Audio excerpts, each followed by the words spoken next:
And we have new pictures of this month's incident where Secret Service agents drove into a White House gate.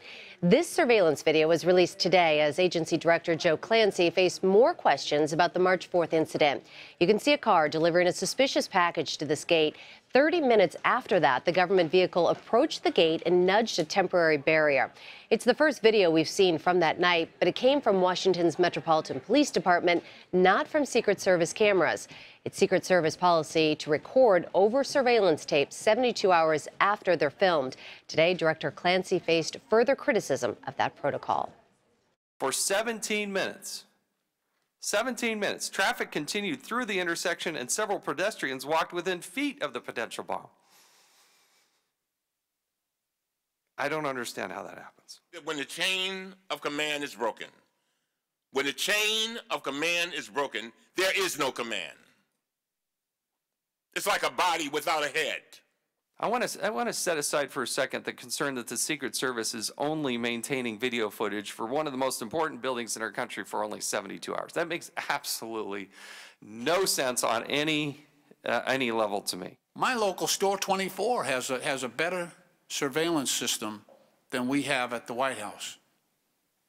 That's a sad statement of affairs. And Bill Plan is at the White House. Bill, did we learn anything from this video? Well, Meg, we did learn that the vehicle in which the two Secret Service agents were driving moved slowly, as we were told earlier, and nudged that barrier aside. We do not learn from the video whether they had been drinking, which is alleged by the uniformed officers who were on the scene. And we learned, particularly from this hearing today, this sort of bipartisan mugging that Clancy was subjected to, that they're very upset that he did not question these people or any of the people involved before he turned the case over to the Inspector General of the Homeland Security Department.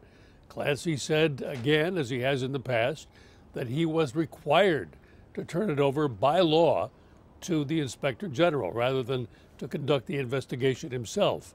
But that really wasn't enough for Mr. Chaffetz or Mr. Cummings or many other members of the committee who wanted to know more.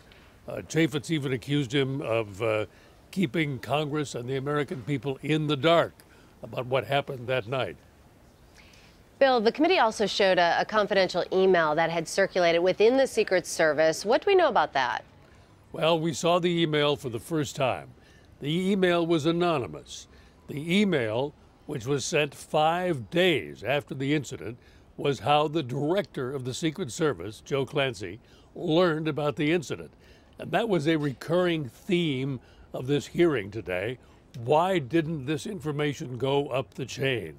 The email talks about how a crime scene had been established at one of the entrances to the White House complex because the woman had thrown a package that she said was a bomb. It describes how the two Secret Service agents showed up 30 minutes later and reports that the uniformed officers said that they were extremely intoxicated. The officers wanted to arrest the agents, but their commander said no.